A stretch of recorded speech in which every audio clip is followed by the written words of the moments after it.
I'm going to say something that I think most Christians miss about this. Okay, we all have our trials and temptations, right? I mean, that's a fact of life. We're all tempted, we're all tried at the same time, okay?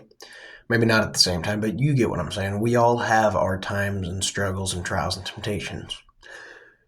You're not supposed to fight those. I know that sounds wrong, but you are not supposed to fight the temptations and the trials and the struggles. You're not supposed to fight against temptation. And I know what you're thinking.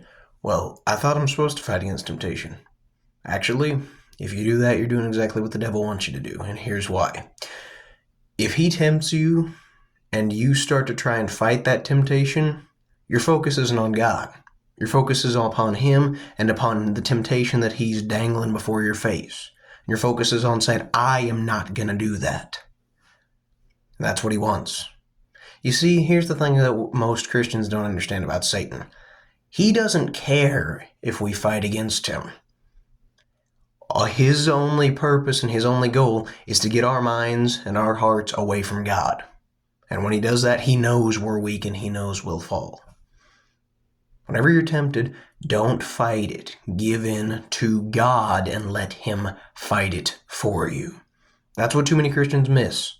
I'll never forget something that Charlie Kirk said. He talked about that Satan likes to get us at our vows. Now, you might be thinking, well, what are your vows? Saying, oh, I'm not going to do that. Like, say, for example, you say, I will never drink alcohol. You know what's going to happen? The devil's going to come at you harder there. Why? Because if you say, I will never, and he gets you to fall, you're going to feel so much more guilty for that than anything else. So next time you're tempted, next time you're tried, don't fight against it. Surrender to God and let him fight it for you. Because Satan doesn't care if you're distracted and living in sin or if you're fighting against him. Either way, your mind is not upon God and doing his work. But here's the good news. Because he who is in us is greater than he who is in the world, and because we can do all things through Christ who strengthens us, here's what we need to do. Next time you're tempted to sin, don't fight him. Pray.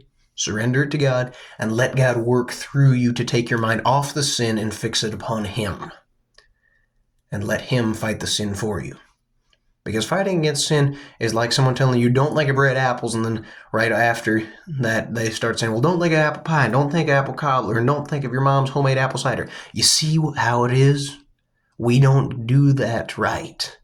If you say, don't think about this, but then you keep saying, don't think about it, that's all your mind's focused on, isn't it? So this is what I'm saying.